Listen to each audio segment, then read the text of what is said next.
everyone. Welcome to Do Space webinar on Adobe XD Basics. I am your host, Ruth.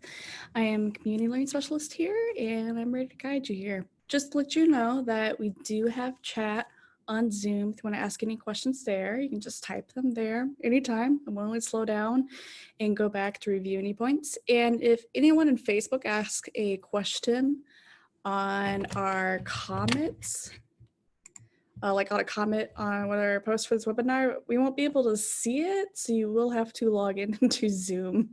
You don't have to create an account, you can just like join meeting without a created account and ask questions there, unless they changed that recently. Don't quote me on that. But yeah, like I said, I'm Ruth. But one of my linear likes appearance in video games. A lot of the UI stuff I've learned actually comes from making video games, and a lot of that can apply to web development and such too. Okay. So requirements is for this webinar is to have an Adobe CC account if you're following along, and I have Adobe XD installed, but you can just watch this and review some of the stuff later if you want. One thing I note right here is with Adobe XD, it's free mostly. They only let you have on the free account 3 projects at a time, but you can just like delete like an older project and then start working a new project. You're just limited to those 3 and that's it, unfortunately. They kind of do the same thing with Adobe Rush, except for it's only 3 exports and that's it. While XD, you just kind of switch things back and forth and you'll be able to like keep working on projects. So I'm going to go ahead and open up my Creative Cloud here. Let me switch up my sharing too. Here we go. So with Adobe CC, like lists you all the apps. I personally have the free version of Adobe CC and I use XD still, because I kind of prefer that over for UI design over other things. And I still have a free account them, so I won't have like all these other apps. You can still use some of the free stuff, but I have it installed on the computer. There's Adobe XD, design, prototype, share user experiences. So if you're wondering what Adobe XD is for, it's for like creating those user experiences and testing user experiences just for the art side. There's no programming in Adobe XD. It's more for the look that you do a proof of concept as a designer and you give it to the programmer and they like play with the interactions and go like, oh, that's how it's supposed to be, and then program it. Or sometimes you're both, like the programmer and the designer, like you design it first and then you switch to whatever else with JavaScript and start programming it based on the design you made in XD or Sketch. Sketch is another program that makes user experiences. So it's really handy, and yeah, it's free for 3 projects and you just, yeah, you can save them. I'm going to show a few examples of what can be done in Adobe XD. If you again have any questions, let me know. This is a design of like a book app website. Oops. Let me zoom out here. Excuse me, sorry. Here we go. And let me just close these side things here so you can see a little bit better. So this is kind of an idea someone had of making a reader type app with different books and stuff, the ratings and such. And all of these are like different elements that someone has added right in. And you may think, oh man, do I have to design all these elements? No. You can actually install some plugins where you can just drag and drop something else. Now I'm pretty sure this was illustrated by someone, but like all these extra designs with the stars and like the icons with their magnifying glass and the bookmark and such, you can actually use some plugins and just add these in themselves. Now, a fun thing with Adobe XD is that you have a little preview thing on the upper right. If I click on that, it gives me a preview. And it gives me like this web page I can look at. Let me put that over so you don't see too of me. Like, and I can scroll up and down like on my website, depending on my screen size. And there's actually no interactions in here, but you can actually like make some animation interactions in there to mimic what you want it to do. This one does not have that. I'm actually going to show you one that does next. So this one is an app. It's like a task app, no, questionnaire app. Try to like certify you for like some type of program here. And I'm gonna go ahead and play the preview here. It's like app size right here, and gives you like a little tip how to swipe right or left for negative and positive. And like you can do like a thumbs up or thumbs down these. I have to remember which action's actually programmed. Yep, that one. And it takes you like, it does a card over and slides like the next screen. Or you can click and return and it goes back. And click return again. Maybe you can go back again. Nope, only once. And click check mark. And I think it only has 3 questions in here. And return. I'm gonna close it. Nope, it's got 5 questions. No, actually only 3. It's just 2 different ones based on like and dislike. So I can like it. Oh, it only has the 1 interaction. There we go. Nope, I got one for like 2. Guess my computer's just being finicky. Yeah, but you can actually do interactions too in here to show off, what you want to like try out with these. Like how the interactions work is basically connecting things to each other with lines, and then you go on the left side and choose the animation you want. So yeah, we can finally get started here after I showed you guys what Adobe XD can do. Oh, and this one I was also going to show. It doesn't have interactions, but it's just basically like a calorie counting app. But it's got like no interactions in here. But like you can see all these separate elements. So yeah, I'm just going to close those and reopen XD.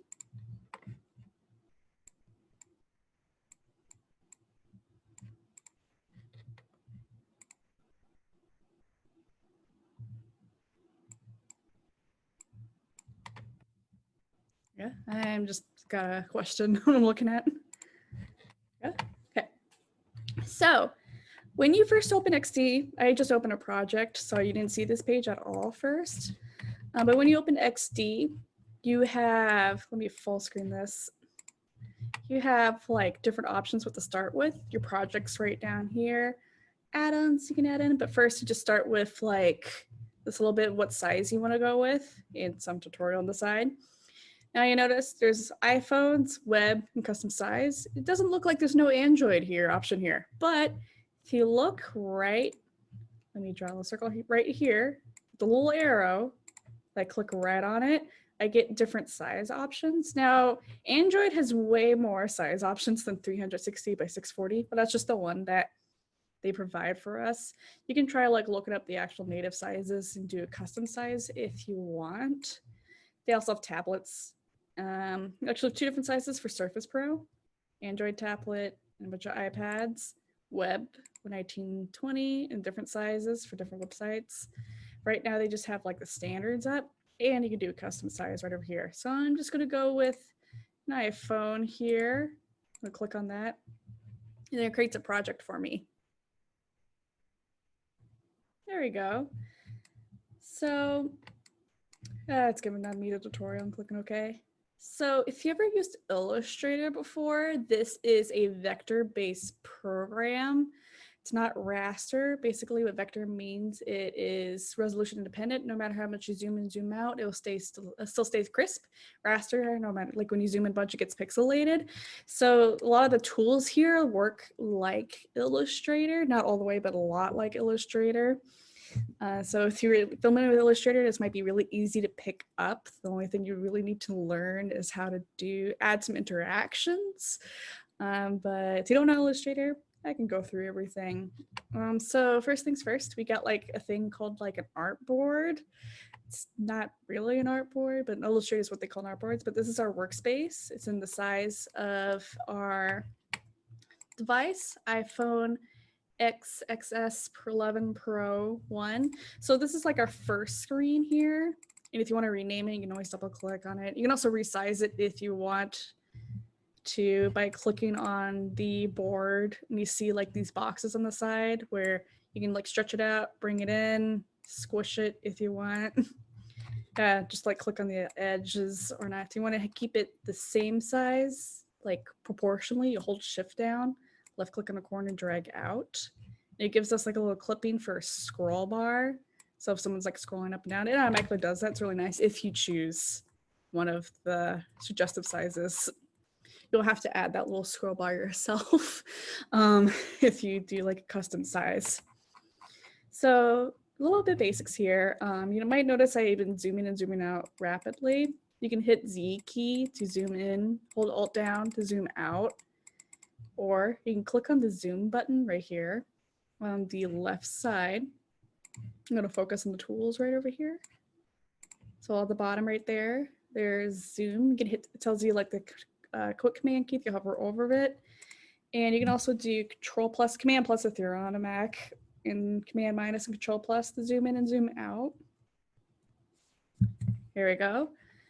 And I guess I'll go from the bottom here. This next one right here is, it's not artboards. Hold on, let me hover it. Maybe it'll give me the proper name. No, I'm gonna call it artboards for now, but if you want more than one screen, you can just like click on this and it turns like this little box and I click plus.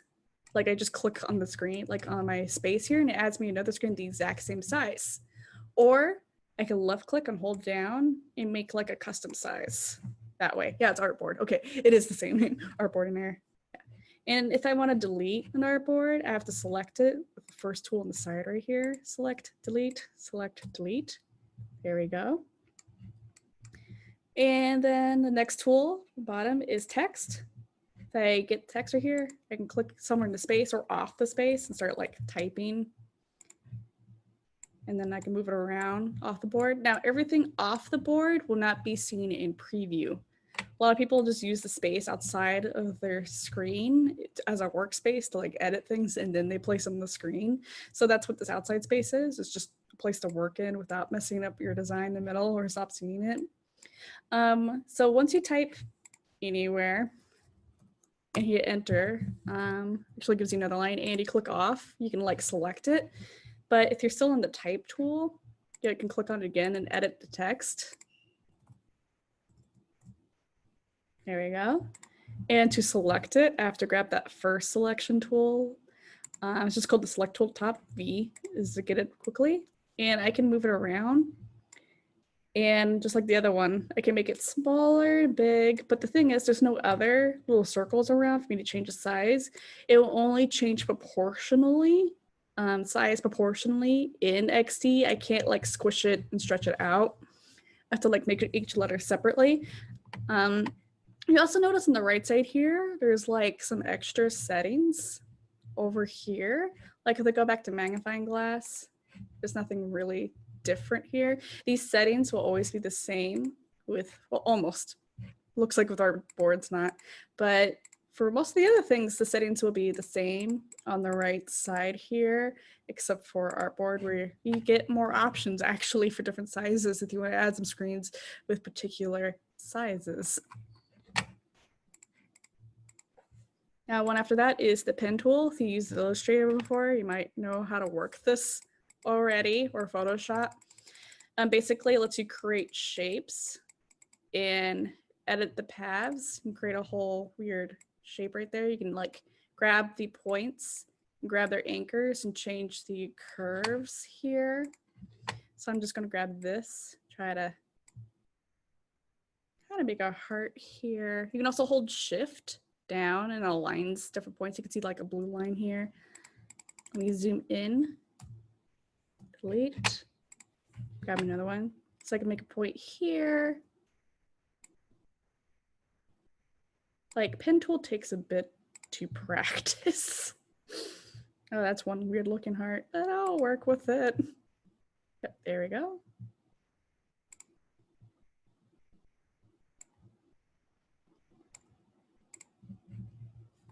And I can click on the pen tool again and try. Nope. Okay, so after you stop using the pen tool, you can't interact with the points anymore. That is one thing that is quite different from Illustrator and such, is that you can't really interact it much anymore unless you go back to the pen tool and click on the direct points. So I'm back in editing again. by, I have to be in specifically the pen tool, not select tool. In Illustrator, you have like this thing with direct selection where you can grab the points, but not so much with the pen tool here. Oh, I accidentally continued that point. I accidentally created a new pen. So it's still better to create illustrations in Illustrator and Vector and then bring them in to XD, because it's kind of hard to edit it. Like, it's so much easier to edit pen points in Illustrator than XD. Like right here, for me to add anchor joints, I just double clicked on it. There we go. But you just have that pen tool. You don't have like these other subset pen tools to edit things. If you knew Illustrator, you might know what I'm talking about. But like there's these tools like with a minus pen, a plus pen, a curve path pen, two of the new Illustrators. And this just has one simple pen. That's it. Yeah, you can make a quick illustration here if you need to like illustrate something really quickly without going into another program to make it first. Okay, so right above that is lines. So I can like quickly create a line here and hold shift down to make it perfectly like left and right, up, down, straight if I wanted to. Right above that is triangle tool, holding shift down to make it even. If you don't hold shift down, you can make it asymmetrical. And like when you make shapes, there's going to be like a point that comes up, like these little circles on the inside here. I always wonder, like almost all Adobe programs have this for shape stuff. So if I grab this little circle in here, I can bring it in and it makes it rounded almost to a circle. And it has another one right here for endpoints. If I want to make it more like a star. And if you want to like change the shape of your triangle, you'd be looking at like circle, square, and triangle. I'm like, man, that's all the shapes you get. No, if you grab the triangle while holding left click down, if you press your up and down keys, you add points into there. And if you do left and right, you can bring those corners, like not inner corners, but the edges in. So you can make stars if you wanted to. So I'm like left arrow to bring it in, right arrow to bring it out. There we go. And again, I can grab that circle point and make it curved or not. And maybe that other circle thing to bring things out if I want to edit it a little bit more after I made my choice. Now there's the circle tool. Hold shift down to make it symmetrical. Don't hold shift down if you want ellipses. There isn't really much arrow things I can change with this. Sides to sides. And above that, on the left side, is a rectangle. Again, hold shift down to make it like perfectly symmetrical. Let go shift if you want to do a rectangle. And this also has like the little grabbing corners. I don't know what they're called exactly. But right there, I can like grab it, make it a round edge or not. If I only want to pull one edge in, anytime I see these like little grabbing circles in, I can hold Alt down and drag it in and out. So it's like only one side has like a deeper rounded part in there. And then above that is the selection tool there where I can select things. And you notice, yeah, the circle doesn't have that grabby part. Yeah, there's still a little bit more on the left side. There's like more tools on the bottom left, but I'm going to get to that a little bit later because it's going to be like something I'm going to illustrate with some plugins. So I'm going to keep that be. We're going to come back to these tools on the bottom left soon. So next thing is, you notice, like I talked about earlier, there's this whole thing on the right side over here. So I'm going to go back to my shapes over here. So first is that at the top right here, we have like alignment, and this aligns to our like page right here. So if I click, let me circle it where I'm at. Around here is what I'm talking about. This align stuff again is in other Adobe programs too. So if you're familiar with Adobe programs, you know what these are. But if I click on it, it aligns to the center board. And sometimes it comes up with little tutorial stuff on there. But yeah, I can align it right there. Align it to the top, or the left, all the way right, center, depending on what I want. There you go.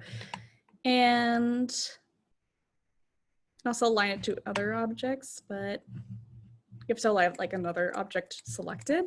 So I got these two objects here and I want to align this kind of star shape to this right here. So if I hold shift down right here and I hold shift click again, no, it changed between programs, didn't it? Nope. Okay, so this part I always forget what order it is based on the program. But yeah, there we go. Now the lines based off to each other. So if I just select both of them and that's it, they can align according to the artboard still. But if they're both selected, they align to each other based on which one I have selected last.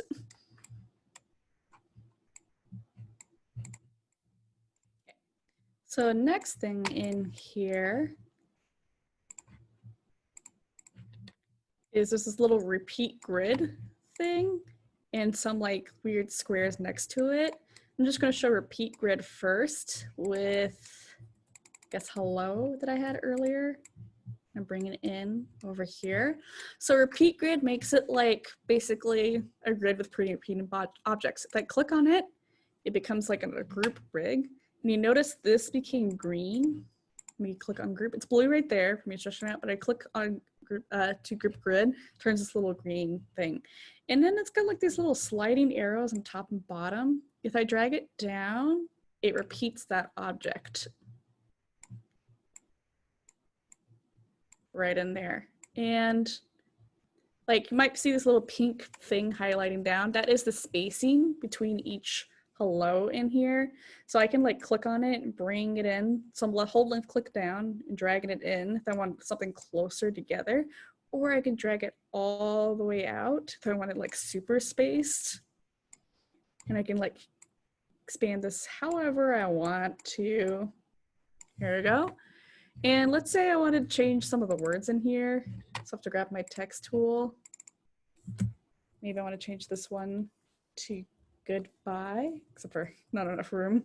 Bye. I can just edit the one. And I click on this whole thing again, drag it down some more. You notice that word right there isn't repeating, but I can definitely edit some elements in here if I wanted to. And then I can click ungroup grid and it becomes a bunch of individual objects without the repeating grid anymore if I don't want it all together. Now, something annoying about the PC version, the Mac version of Adobe XD is that there's no toolbar at the top for me to edit things. You know, there's no file, view, and such on the PC version for some strange reason. I don't know why they decided to do it that way. I think it's because they are designing this for Surface rather than a desktop computer. So a lot of things here, like if I want to group something together in Illustrator, I'll go to Object and Group. But here I don't have a thing I can look at to do that. So I just have to remember the command key for it. So there's a thing called grouping and ungrouping if I want to combine elements together. So I can just grab these two and do Control G and they're grouped together, or Control Shift G to ungroup them. They're not together. Or you can also just select both of these and there's buttons for it right over here. But this isn't really grouping. It just kind of combines them for me to illustrate this part. Here we go, I'm grabbing two shapes. And there's this thing called add, where if I grab add, it combines the shapes together. Let me zoom in on here. So I click add right there, combines them. If I click subtraction, it deletes one object space for the other. If I click on intersect, it's only going to keep the two shapes overlapping. And if I clicked on exclude, it's going to delete the space that's overlapping. So if you want to make some fun shapes by combining some shapes together, you can do that. Okay. So again, if you have any questions, let me know. Now there's this next box right here. First, before we go down to width and stuff, there's a thing right here that says component. If I click on the plus right here, I could like add some like special effects, make it a component where I can resize it, add my own thing, default state, make a component. By making a component, you're making like a special like button. Like say I have, like we saw earlier, there's buttons and designs in there. I can make something like a asset that's just that completely and like make it like repeat and stuff. And I can combine it to this assets layer over here, which I'll get to later. But this right here is just kind of part of that. And has a default state. Like they duplicate most of these. And I can do some stuff with the other one right here. Oops. Here we go. It's no longer connected to this default state right over here. Yeah, it's just for making like elements like for your design, you know, like your sign in login button. You don't want to make it over and over again. But change it a little bit from your default. You can like make it into components that you just drag in and edit while keeping the original still the same. So right below that, where it's got W, X and stuff, I'm gonna go ahead and just clear my circle there. We have, there we go, like a W and an H with a lock in the middle, X, Y, a little circle with the arrow on it. These arrows pointing at each other and some more stuff. So W and H stands for width and height. If I want a very particular size for something, I'm going to type the number in there. It's pixels based right in there. You can type 100. That's like changes the size of this object for me. Go. And if you're wondering how I'm scooting things around, I'm holding middle mouse button down to like drag around. If you're on a touchscreen, you just kind of like hold both 2 fingers down and move it around. So yeah, go with height. You can also, this little lock right here, lock aspect, makes it where I can't change the proportions between each other. So if I drag it out, it changes it evenly. If I type in a different number here, like 300, hit enter, the one below it, height changed to 100 to 150. So I don't have to worry about changing both. They want to keep the same like aspect ratio. So I can just keep it that way. Now this X and Y here is the location of where it is according to the grid. They do 1, 1. Oh, make it 300. Actually, change something down there. And then 1, enter. It takes me to the upper left corner of my first page. So if I wanted to know exactly, like have it placed at a very particular spot on the grid right here, it's nice to have that X and Y, type it in. I usually just move it manually, but you can change it with the X and Y position. And then right after that, this little half circle with the arrow on it is rotate. You can like rotate by going to over the little blue box, going in the corner right up here. You see rotate, and I can like rotate around manually. Or I can just type in a number right in here. You might be thinking like, man, why do we have these when I could just do manually? It's actually very important for prototyping, especially with auto animate. So there's a very important reason why that box is there. Next thing is that there's like a reflect thing where I can flip it horizontal. I want to flip the image or vertical. I want to flip it up and down. I want to do that. Also notice rotation changes right there. And then there's this little thing called scroll, where if you click on that, remember that blue line, dotted line we saw earlier? That's that here. Or if I want to make it where someone can just like scroll up and down on it, you can do like a vertical scroll or horizontal scroll or 4-corner scroll if you want to do that. Or you can do, that's for preview for phone and such, or you can do fixed position while scrolling, where no matter you scroll up and down, it stays in the same spot. Okay. Now, if you're wondering how to preview, I'm going to do a little example here. There we go. So if you're wondering how to preview of what it's going to look like, just trying to find pen, there's like this little play button on the upper right corner, pointing arrows at it. There's like a phone version if you want to connect to your phone, and a person icon with a plus on it, that's for sharing to other people. But to preview it, you just click on this plus right here, and we get a preview. And you might not know, maybe I'll add another shape to illustrate it a little bit better. But if I click preview right here, scroll up and down, you notice the circles moving up and down, but this little squarish shape isn't. It's because I had fixed position checked. So in your preview, you want something to stay in the same spot while you scroll up and down on like your phone and such. For a phone device, you can have something stay in the same spot no matter what. Like those little like chat buttons in the bottom right corner. That's like someone's like, I can help you with this little digital assistance. You can think of like a little button in the corner like that with this. There we go. Okay. Clear? Then we got layout, responsive size. This is for when you're changing from like one phone to another with a website, from website version to mobile version, or like if this wasn't on an iPhone X, this could be like an iPhone 6 or some strange reason. You can have it where it stays the same size. Manual, it's always staying the same, or auto, where it resizes itself. So it's a responsive size changing, so it's always like the same proportions between different devices. This is for layout. That's what the responsive resize is kind of like.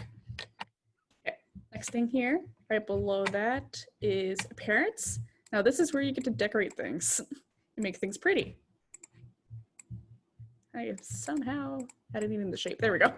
If you double click on the lines, you can like add points in here, but if you want to like do some more things to the shape, but that's up to you. There we go.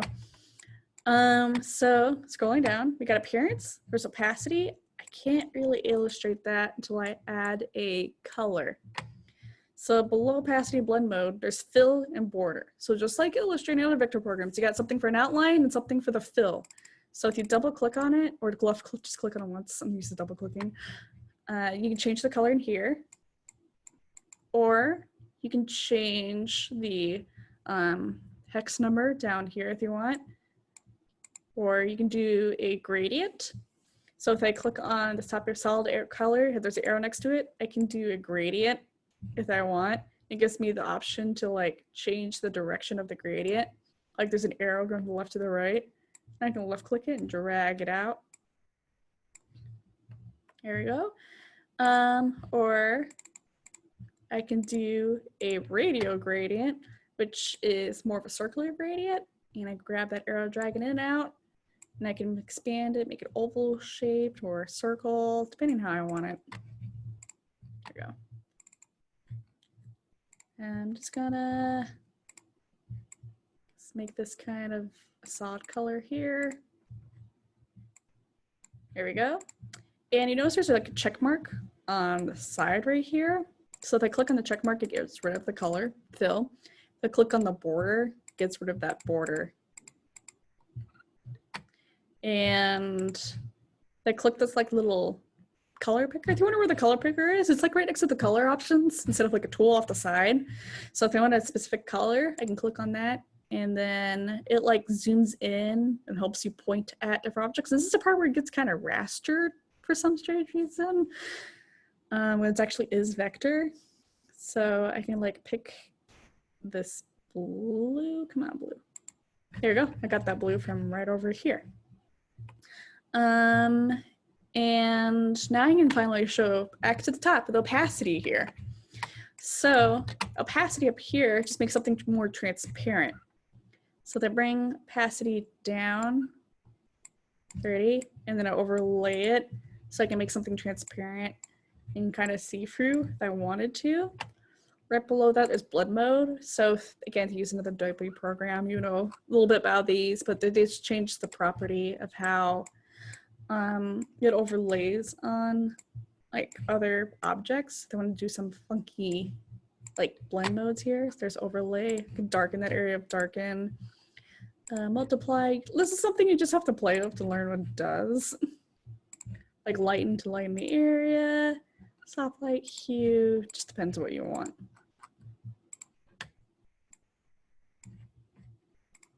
Okay. So back to border on the right side over here. When I have border checked, it gives me this menu. of the size of the outline, if it's dash, and how many gaps between the dash. So if I change this to 20, it becomes a really thick outline. Here we go. And for dash, I can be like, I want 2 dashes for every pixel inch, and that gives me a bunch of little dashes. Do 5 for longer ones, 10 for even longer ones. And the gaps is the space between. So the type 10 in there makes that space in between much, much longer, a bigger space. Of course, I did some funky things with the outline, so we got some funky things going on here. Right below that is where the outline is centered. So I can do inside. Let me get rid of the dash here so it's easier to see. Here we go. So there's the inside. This is the center of the outline, actually outside the outline. And then center stroke right in the center of our little, double click there, that little line of the shape. And then there's the caps for the edges. So if you pay attention to this edge right here, it's going to change based on the cap. To select it. And it's not showing much here. Do I have it selected? There we go. I think I'll illustrate the line a little bit more. Bring that to 20. Oh, no.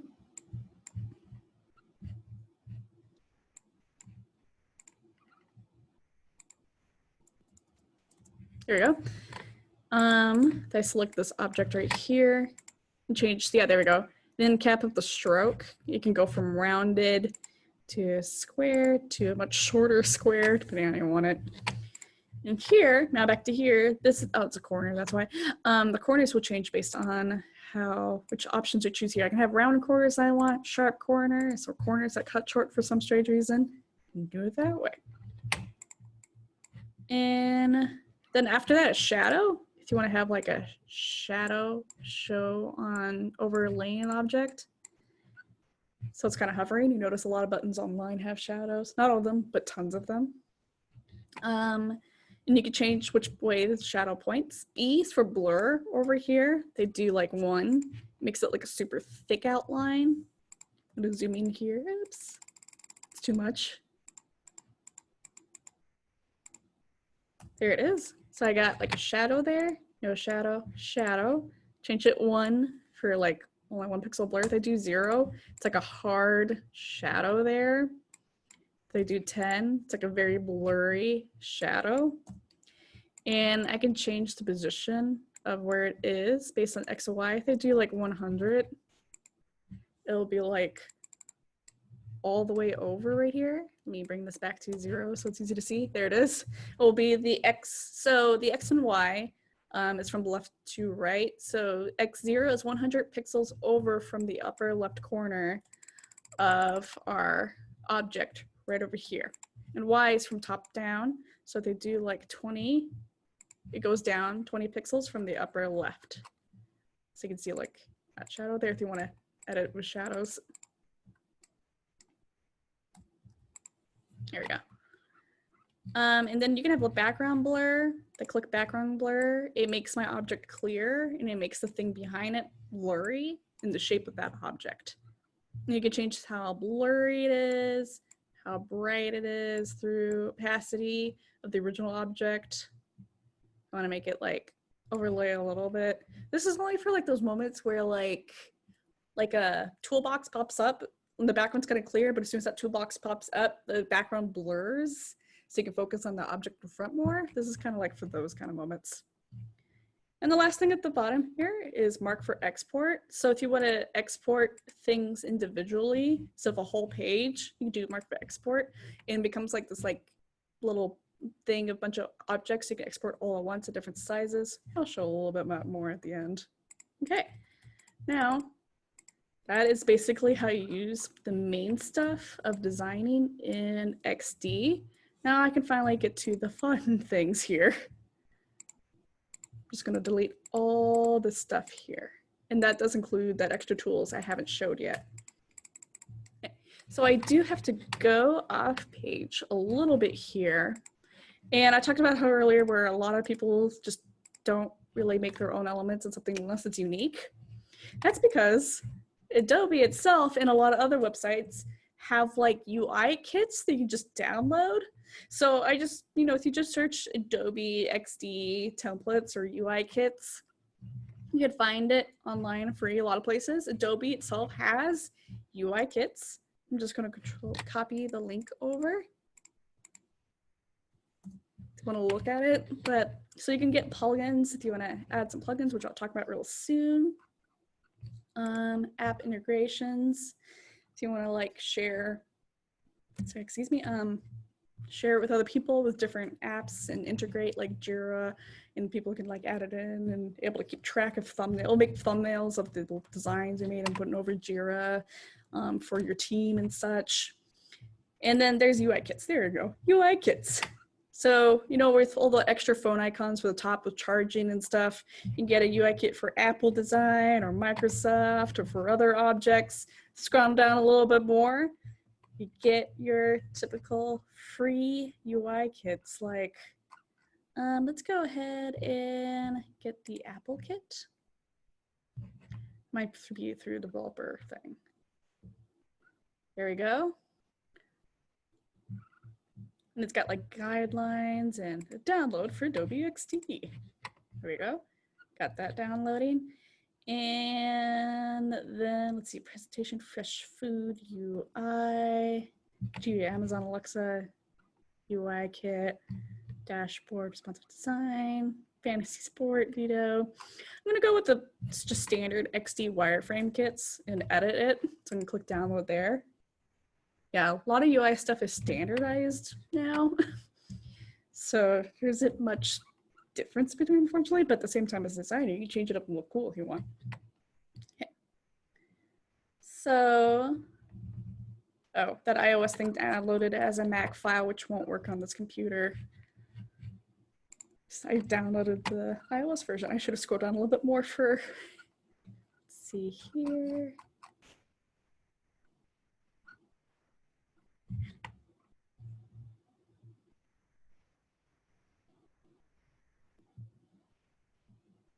I downloaded the wrong thing.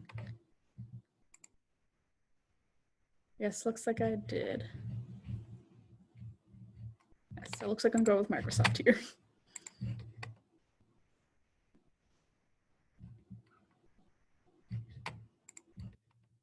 Yep, looks like we're going with Microsoft here.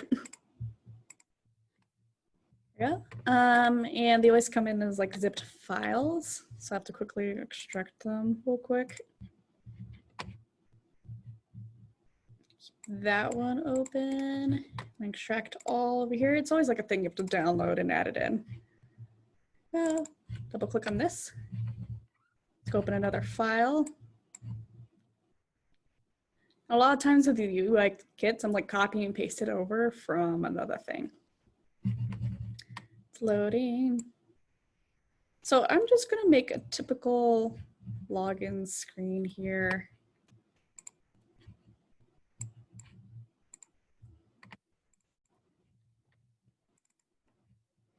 That's Windows UI, I already opened that one.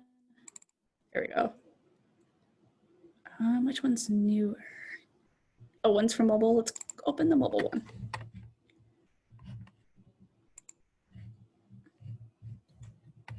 For some strange reason, my time is gone.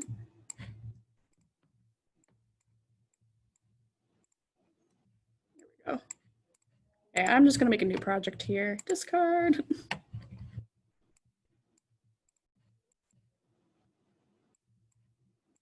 I'm just gonna close all this other stuff here. Okay, just open that again. Okay, so I'm gonna go ahead and show you the Windows one. I'll zoom in here. And now I'm gonna talk about the little last few icons at the bottom. So the last few icons on the bottom left is assets, layers, and plugins. Typically when you open a new project, I'm gonna go ahead and, oh, it's not gonna alt tab. Open. File, new. I go with Android here. The reason I'm off the side here, because I'm trying to illustrate something. There we go. So if I click on the assets box right there, it's got nothing in there at all in the new project. But over here, assets, got some fonts that goes with the style, components, that's all these little items in here I was talking about. Let me just collapse that window. And then colors, different themes. So this is basically there to standardize everything to make it easier to like copy paste things. No, like when you start designing for apps and such, you always have like a mini art bible for all that stuff and separate components for that, for how you want the look to be unified all the way through. And assets is a great place to like have all that stuff saved when you're working with different designs, so you can like drag things in and out really simply. And when you make a component, that's that whole plus component thing is one on the right side here. It's like I want a certain color, I can add things to my color area, and only these certain fonts work with this design, so I have some things in fonts. I don't have Vatiga in here. I find it interesting that Windows is standard with Vatiga, which is this usually associated with Macs. I always just find that weird. And then, yeah, all these different items in here. So, got basic buttons and such for Microsoft products, collectibles, design flyouts, text, scroll wheels. Oh, I should have grabbed a UI, Android UI kit. That's what I should have done. I was thinking Windows for some strange reason because I have Windows. Pictures for how designs look. So if you use Windows, you may recognize a lot of these. You're like, yeah, I've seen that before on my computer for designs. And if I want this certain element, I could like double click on her. There we go. So if it's got a green outline, that's a component. I can just like grab that, Control C, I'll tap to my new thing, Control V, there it is. And it becomes a component under my assets over here. So I don't have to worry about making the component either when I drag it in. But I'm just going to delete it. But it stays there after delete it as a component option. I'm just going to delete it. There we go. So that's what assets are for, just to have everything's neatly organized. You can make different groups if you want, or open CC libraries and link things and stuff. Have a grid view on here, depending how you want to design, you know, want to look.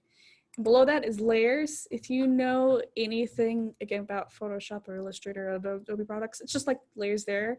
But it's more like Illustrator layers where it's in groups. So page header, right here, it's a folder. The double click on it, it's got heading and link. Let's see. Right next to it, it's got the option to mark for export, lock it, turn the view off of it. They go over here and quickly make a triangle and then a circle over here, then go to assets.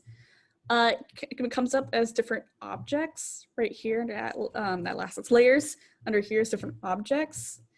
It doesn't cap, like, it's not like the idea of paper where you stack them differently. It's got different things on top versus the other. That's how it usually is in Photoshop. Still here, kind of like that, where if I put one over the other, right here, polygon triangles below ellipses, they change the order, left click, drag one up, it goes above the other, like that. Or I can grab both, group, Control G, it becomes like a little folder that I can move together.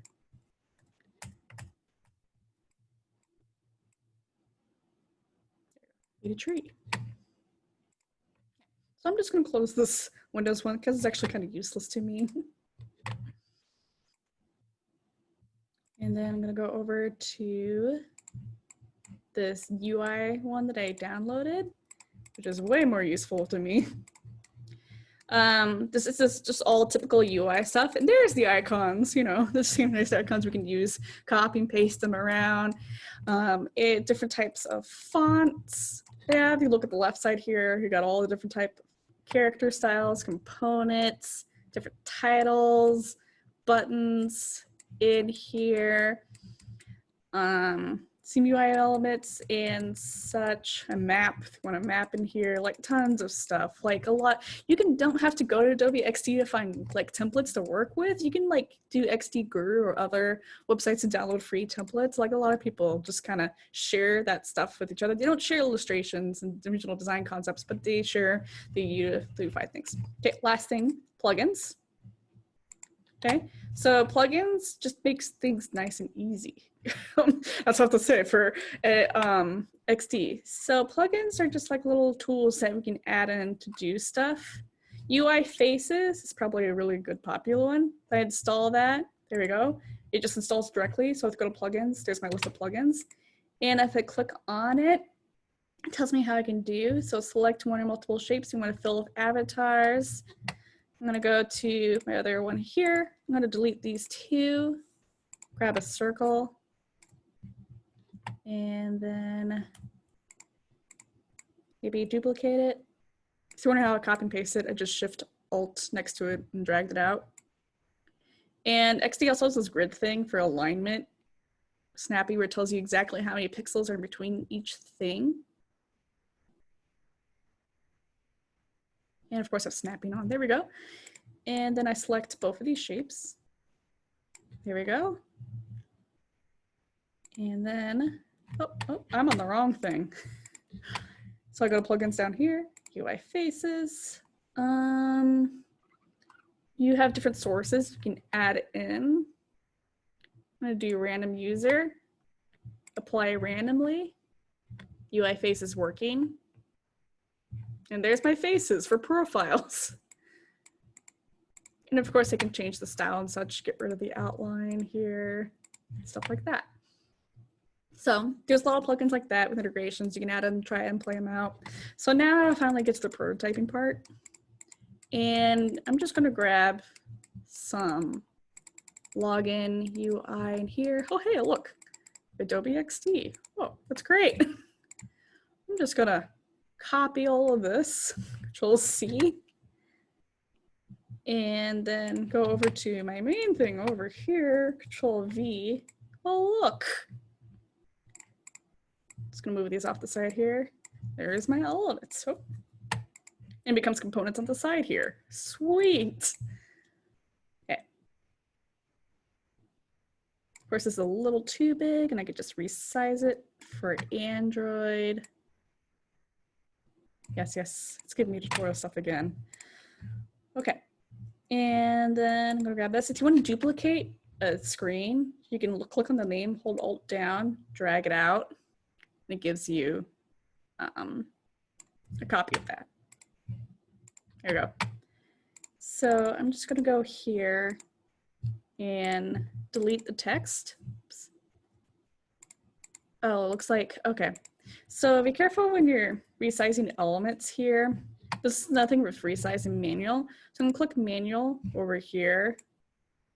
And you notice that it has repeat grid on. So it's like repeating the elements. I'm just gonna go to auto. Oh, that's not what I'm looking for. Oh, there we go, turn off response. Select it all again. Looks like I have to ungroup this stuff. So with a lot of response stuff too, it like when you drag it in and out, it responsively changes the size within there if you wanted to see how it'll look when you bring it out. Auto. If I bring this in, it shrinks it like you would with phone, manual, bring it in and out. Now you notice it kind of doesn't shrink as much when you do manual. Okay, so I have to grab this, Control Shift G, tap again. There you go, now it's resizing the way I want it to. And I can just grab it all again, Control Group, hold Alt, P, there we go. There we go. And now I am just going to change the text in here where I type enter user name. I believe these are just dots. Yep. Delete. Delete. And if in groupings, you can double click through things to get in, like through that group to edit a certain element in there without ungrouping things. So I'm actually going to grab this right here, Control Shift G to ungroup it. Oh.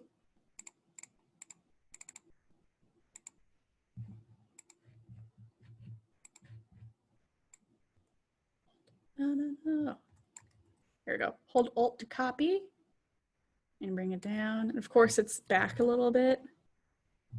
So I believe they do Control bracket right brings it forward.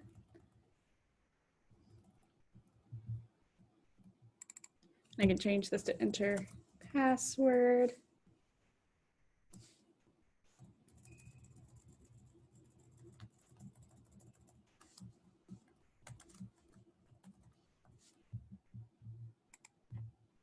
And hold Alt to copy it, bringing it down.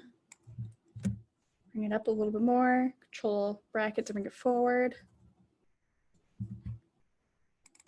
Double clicking it in there to get into the group, and then confirm password.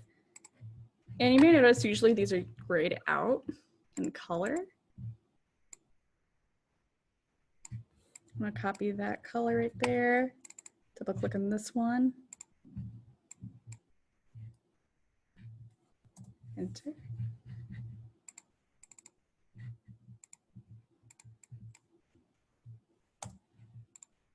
Okay. And then I'm gonna have a thing where when you click continue, it changes to another color. So I'm gonna do one more of these where I duplicate it, just bring it over a little bit. And I'm gonna have this color here turn to like a darker blue. So double click on it for an interaction. So when you were creating things for prototype interactions, you basically have to duplicate a lot of things, or maybe do some things to animate transforming and such. You can actually use repeat grid and rotate things. So even though this is it'll be a little bit weird, but I'm gonna have it where when I click this, when I click it right here, it does like a 360. It looks exactly the same, but I'm gonna have like the thing flip all the way around. And then I'm gonna make it like nice darker blue in there. And when you're over here, it's gonna have a shadow in general, but when it's clicked, there's no shadow. And I'm gonna make the shadow 1, 1. So it makes it much easier to see. And I could have it animate with the text showing, but I'm not gonna put that much effort into this. But that's some basic stuff I can have in here. So now to go into prototype, to do that, as you see up here, with the menus up here, home just takes you to home with all designs and stuff, but there's design, prototype, share. Share is just adding other people to design it with you. Adobe XD has this whole thing where you can add team members in and they design it at the same time you do, and such as that. So I'm gonna go to prototype here for changing interactions. And you notice that on the right side over here, the menu's changed. So on the right side over here, the trigger tap for tapping the screen. That's just basically whatever setting off whatever activates the animation right in there. If I click on a screen, it turns into like a home. So this is my home page right here. If I click on the house button right there, it turns to my home. So that's the first thing that's going to show up on preview. And I'm going to have this connect to my next screen by left click and dragging, but I'm actually going to have my interaction. If I want a specific interaction like button in there, I can just click on this first one right here, left click and drag it out to next screen. So if the user specifically touches enter username, I'm just going to have it go to the next screen. And then I can have it by tap, drag, key, and gamepad, voice, depending how you want to change that interaction. I'm just going to do tap for touch or click. Action, transition. This is the animation. So transition just, fades in, fades out, overlays, the colors, goes over, scrolling over, previous artboard stuff. I'm going to do auto animate. Auto animate's usually the one that most people in Adobe XD use. It just kind of morphs things into each other really easily. And And there's ease out and ease in. I'm going to do ease in, ease out. So it's like fade in, fade out to the next thing. You can change the duration and also add actions or extra sound stuff if you want, but I'm not going to do that. No. Yeah. So there's my first action. Now I'm going to test it. I click the play button, the upper right. There we go. I click on this, fade and fade out to the next screen there.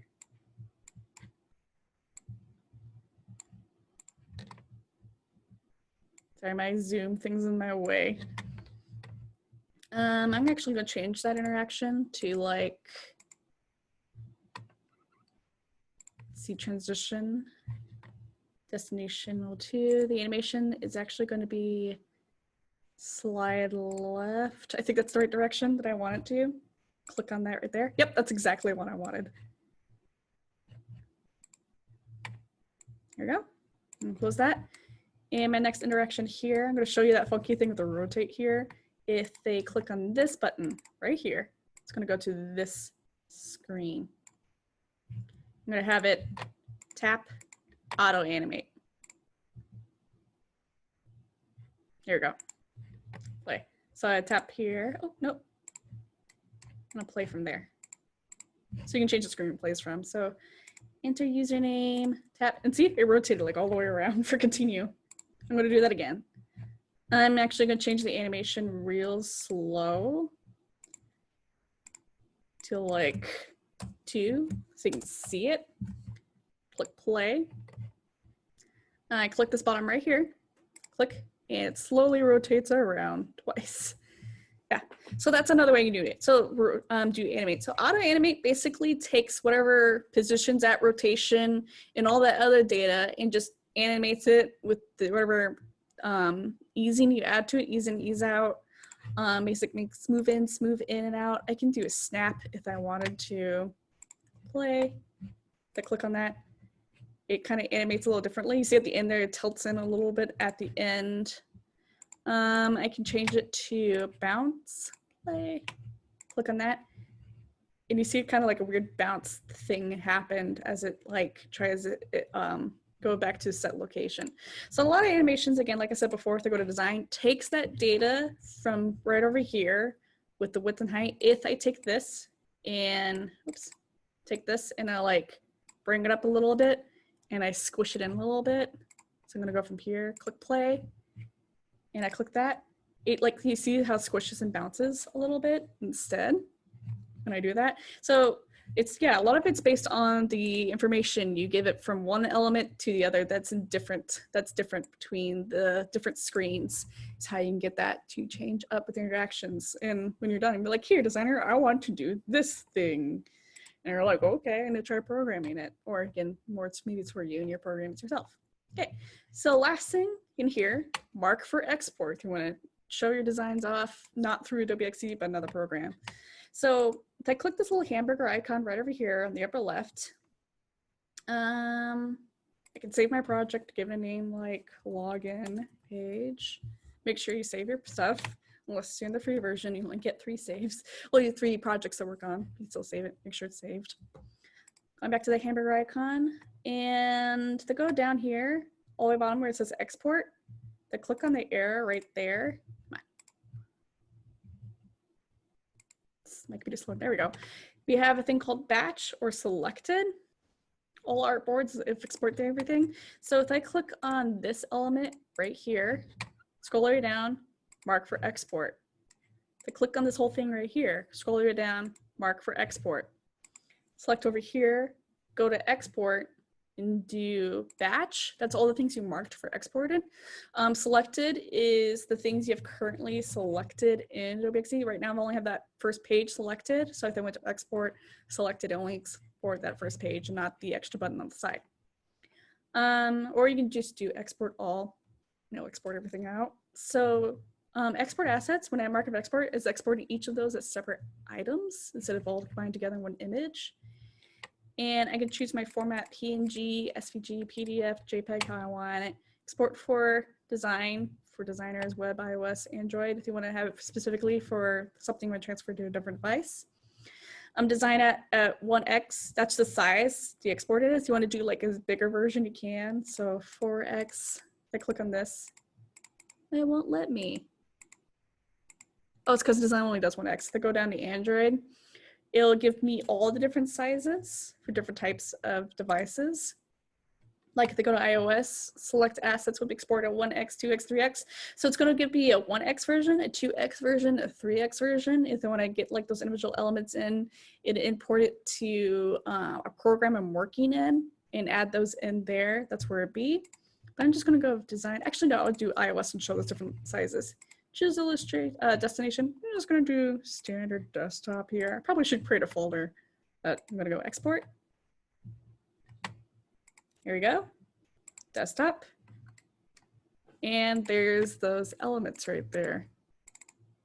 Of course, there's no background there. There's that 1x, 2x, 3x. There you go, that's how you export those elements. Anyways, thank you very much for coming to this webinar. If you have any questions, email hello@dospace.org, or you can ask a question straight at dospace.org. Go to chat and ask us any questions about this or whatever else. Otherwise, thank you very much for coming to this webinar and have a good evening.